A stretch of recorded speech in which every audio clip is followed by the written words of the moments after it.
যখন দোয়া করলে কবুল হওয়ার সম্ভাবনা বেশি, ওই সময় বেশি বেশি দোয়ার দরকার আছে না? নাই? আপনারা জানবেন হয়তো কাবা ঘরের 4টা কর্নার আছে, এর মধ্যে একটা কর্নারের নাম হচ্ছে রুকনুল হাজারিল আসওয়াদ, ব্ল্যাক স্টোন কর্নার। এই হাজারুল আসওয়াদের এই কর্নারে একটা পাথর আছে। এই পাথরটাতে চুমু দেওয়ার জন্য লোকজন ধাক্কাধাক্কি করে। আপনারা যারা হজ উমরায় গিয়েছেন দেখছেন না, সালাম ফিরানোর সময় ইমাম সাহেব যখন সালাম ফিরায় আসসালামু আলাইকুম রাহমাতুল্লাহ, পিছনে সব মুসল্লিরা দ্বিতীয় সালাম ইমামের আগে ফিরায় দেয়। ওরাই দায়িত্ব নিয়ে কয় আসসালামু আলাইকুম রাহমাতুল্লাহ, নিজেরাই সালাম ফিরায় চুমু দেওয়ার জন্য দৌড়। আছে না নাই? এই হাজারুল আসওয়াদের চুমু দেওয়ার কারণ হচ্ছে এই পাথরে চুমু দিলে যিনি চুমু দেয় তার গুনাহগুলো এই পাথর টেনে নেয়। এই হাজারুল আসওয়াদ পাথর আপনার পক্ষে সাক্ষী দিবে, এটাকে আল্লাহ ঠোঁট দিবে, মুখ দিবে, চোখ দিবে, আর আল্লাহর সামনে দাঁড়িয়ে কিয়ামতের দিন বলবে, আল্লাহ তোমার এই বান্দা তার 2 ঠোঁট দিয়ে আমাকে চুমু দিয়েছিল, এর জান্নাত না দেওয়া পর্যন্ত আমি এই পথকে ছাড়বো না। দাঁড়িয়ে থাকবে, সে সুপারিশ করবে। তা হাজারুল আসওয়াদের কর্নার আর কাবা ঘরের দরজা, বাবুল কাবা আল মুশাররফ, এর মাঝখানে একটা জায়গা আছে। এই জায়গাটার নাম মুলতাজাম। জায়গাটার নাম সবাই বলেন, আরো জোরে বলেন। মুলতাজাম, ইলতাজামা ইয়ালতাজিম। ইলতিজাম মানে লেগে থাকা।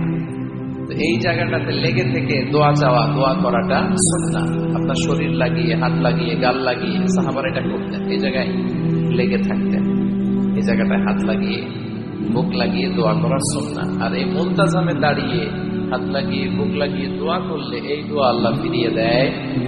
এই দোয়াটা কবুল করে নেয় কে? কিন্তু এই মুলতাজামে তো সহজে জায়গা পাওয়া যায়। লক্ষ লক্ষ হাজী সাহেব, মুআতামির, উমরাকারীরা ধাক্কাধাক্কি করে ওই জায়গায়। তো এক ইমাম সাহেব অনেক ধাক্কাধাক্কির পরে এই মুলতাজামে যে জায়গা পাইছে, মানে মুমিনরা, the believers, they work smart, তারা যে বুদ্ধির সাথে কাজ করে, স্মার্টলি কাজ করে, দে ডোন্ট ওয়ার্ক হার্ড, তারা কষ্ট করে কাজ করে। যেহেতু মুলতাজামে কোনো দোয়া ফেরত যায় না, সে অনেক ধাক্কাধাক্কি করে, যুদ্ধ করে মুলতাজামে হাত লাগানোর সুযোগ পেয়েছে। হাত লাগায় ধাক্কার জন্য সে তাড়াতাড়ি করে আল্লাহর কাছে দোয়া করতেছে যে, আল্লাহ জীবনে যত দোয়া করছি আর যত দোয়া করব, এই সব দোয়া তুমি কবুল করে নিও। এই একটাই দোয়া। কয়টা দোয়া দেখছেন? He work smart, say smartly কাজ করেছে।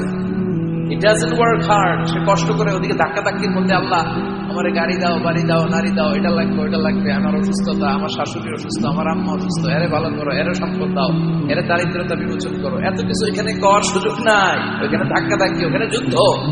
এজন্য উনি বুদ্ধিমত্তার সাথে যেটা করেছেন, মুলতাজামে হাত লাগিয়ে টাচ করে উনি শুধু একটা কথা বলেছেন, আল্লাহ জীবনে যত দোয়া করেছিলাম আর যত করবো সব কবুল করে নাও। বুদ্ধি হয়েছেন একটা। এবার ওইখানে এই দোয়া যদি কবুল হয়ে যায়, এবার বাড়িতে এসে দোয়া শুরু, সুবহানাল্লাহ পড়েন। এজন্য মুমিনরা, they don't work hard, they work smart. তারা মেধাকে কাজে লাগায়, ঝোঁক বুঝে কোপ মারে। যখন দোয়া করলে কবুল হয় তখন